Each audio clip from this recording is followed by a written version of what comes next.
पाळधी येथील साई मंदिरात आजपासून 3 दिवस ब्रह्मोत्सव सुरू होत आहे। श्री साई सेवा समिती चॅरिटेबल ट्रस्ट पाळधीतर्फे दरवर्षी ब्रह्मोत्सवाचे आयोजन करण्यात येते। हे वर्ष ब्रह्मोत्सवाचे 23वे वर्ष असून तयारी पूर्णत्वास आली आहे।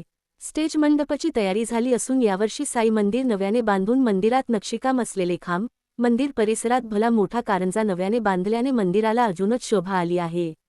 3 दिवस चालणाऱ्या या ब्रह्मोत्सवात 24 डिसेंबर रोजी संध्याकाळी 6 वाजता देवी गुंजनजी वशिष्ठ यांचे संगीतमय सुंदरकांड होणार आहे। 25 डिसेंबर रोजी संध्याकाळी 6 वाजता इंडियन आयडॉल गायक रोहित राऊत आणि जुईली जोगळेकर यांचा भजन संध्या कार्यक्रम संपन्न होणार आहे। तर 26 डिसेंबर रोजी सकाळी 9 ते 12 महाअभिषेक, दुपारी 4 वाजेपासून महाप्रसादाचे आयोजन करण्यात आले आहे। कार्यक्रमाची पूर्ण तयारी झाली असून सुनील झवर यांनी भाविकांना कार्यक्रमाला उपस्थित राहण्याचे आवाहन केले आहे। 23 वर्षापासून चालू आहे परंपरा। यावर्षी ब्रह्मोत्सव 24, 25, 26ला आहे।